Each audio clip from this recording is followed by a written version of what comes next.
Virpur police સ્ટેશનમાં રમેશભાઈ કરશનભાઈ બડેલિયા થોરાળા ગામના રહેવાસી છે.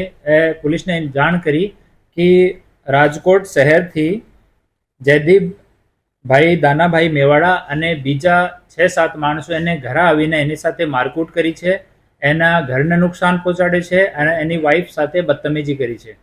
આ કોલ 112 ઉપર મળતા અમારી પીસીઆર અને લોકલ ડી સ્ટાફની ટીમ અને ગોંડલની ટીમ, એલસીબીની ટીમ, તમામ લોકો મળીને આરોપીઓને પકડી પાડ્યા. અને તમામ વિગત જાણવામાં એવી છે કે રમેશભાઈ કરશનભાઈ બડેલિયા પહેલા રાજકોટ શહેરમાં રહેતા હતા અને એ 3 લાખ રૂપિયા જયદીપ મેવાડા પાસેથી હાથ ઉછીના લીધા. પછી આમાંથી 2,80,000 રૂપિયા પરત આપી દીધા અને 20,000 રૂપિયા બાકી આપવાના હતા. તો જયદીપ મેવાડે કીધું કે આ તમારા 2,80,000 રૂપિયાને ભૂલી જવાનો અને તમને 4,50,000 રૂપિયા વ્યાજ તરીકે આપવાના છે. એના માટે ફરિયાદી સાથે મગજમારી કરી અને ફરિયાદીની 4 લાખ રૂપિયાની 4-વ્હીલર ગાડી છીનીને પોતાના કબજામાં રાખી અને રાજકોટ શહેરમાં લઈને આવી ગયો. એના ત્રાસથી ફરિયાદી રમેશભાઈ રાજકોટ શહેર છોડીને ત્યાં ગામમાં રહેવા માટે જતો રહ્યો. ત્યાં ગામમાં જઈને એ લોકો 17 તારીખે ત્યાં થોરાળા ગામમાં જઈને ફરિયાદી સાથે માથાકૂટ કરી, ફરિયાદીની ધર્મપત્ની સાથે માથાકૂટ કરી, બદતમીજી કરી અને ફરિયાદીના ઘરને નુકસાન પહોંચાડ્યું.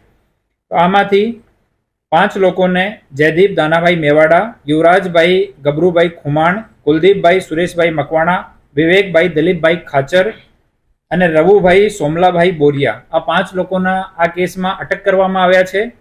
અને 3 આરોપી જો છે, રિત્વિક મેવાડા, જયરાજ માજરિયા અને કુલદીપ ધાદળ, એ 3 લોકો હજુ વોન્ટેડ છે. એની તપાસ અમારી એલસીબી, અમારી વીરપુર પોલીસ સ્ટેશનની ટીમ કરી રહી છે.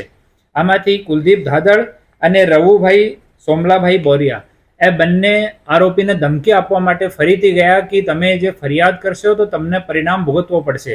તો આ તમામ લોકો વિરુદ્ધમાં કડકથી કડક પગલાં લેવામાં આવ્યા છે. 308(5) મુજબ ગુના દાખલ કરવામાં આવ્યો છે અને સાથે સાથ ગુજરાત નાણાં ધીરધાર અધિનિયમની જો કલમ છે અને બીજી બીએનએસની જો કલમો છે એ લગાવવામાં આવી છે. અને હું રાજકોટ ગ્રામ્યની જનતાને પણ અપીલ કરવા માંગુ છું કે એવા જો લુખ્ખા તત્વે કોઈ વ્યાજખોરી કરતા હોય તો તમારે સહન કરવો નહીં. આપ નજદીકી પોલીસ સ્ટેશનમાં ફરિયાદ કરી શકો છો અને અમારા કંટ્રોલ રૂમમાં અમે એક સેપરેટ રજિસ્ટર મુકાયો છે. કંટ્રોલ રૂમના અમારા નંબર છે 7433911100. આ નંબર ઉપર તમે ફોન કરીને ફક્ત જાણ કરો, બાકી કામ અમે કરીશું. પોલીસ તમને શામાંથી અપ્રોચ કરશે અને ગુના દાખલ કરવામાં આવશે. એવા ખોટા માણસોની કોઈ ત્રાસ છે ટોલરેટ કરવામાં આવશે નહીં. વ્યાજખોરોને શું રાજકોટ જિલ્લામાં આમ તો સમયાંતરે વ્યાજખોરોની ડ્રાઈવ થતી હોય છે, વ્યાજખોરોને શું કહેશું કાયદોના હાથમાં લઈને? જો સરકાર શ્રી દ્વારા જો સ્વીકૃત વ્યાજની લિમિટ છે એમાં લાયસન્સ લઈ જો વ્યાજનું કામ કરતો હોય, આનો અમે પણ સપોર્ટ કરીએ છીએ. એ લોકોની પ્રગતિમાં યોગદાન આપે છે. લેકિન જો અમુક ખોટા લોકો છે, જો 4%, 5%, 10%, 20% લોકોના એક્સટોર્શન કરવા માંગે છે, એના વિરુદ્ધમાં સખ્ત પગલાં લેવામાં આવશે. અને આ ડ્રાઈવ તરીકે નહીં, દરેક દિવસ આ કામગીરી ચાલુ રહેશે. કોઈ પણ દિવસ કોઈ પણ નાગરિક અમારા પોલીસ સ્ટેશનમાં કે અમારા કંટ્રોલ રૂમમાં અપ્રોચ કરીને પોતાની ફરિયાદ મેન્શન કરશે તો અમે આ આરોપી વિરુદ્ધમાં કડકથી કડક પગલાં લેશું. આરોપીઓ વિરુદ્ધ અગાઉ કોઈ ગુના દાખલ થયા છે? હા, આમાં 2 આરોપીઓની જયદીપ દાનાભાઈ મેવાડા વિરુદ્ધમાં એક રાજકોટ શહેરમાં ગુના દાખલ છે અને વિવેક દિલીપભાઈ ખાચર વિરુદ્ધમાં એક જસદણ પોલીસ સ્ટેશનમાં વ્યાજખોરીનો ગુના દાખલ છે. અને બીજા જો આરોપી છે એની ગુનાહિત ઇતિહાસની ચકાસણી ચાલુ છે.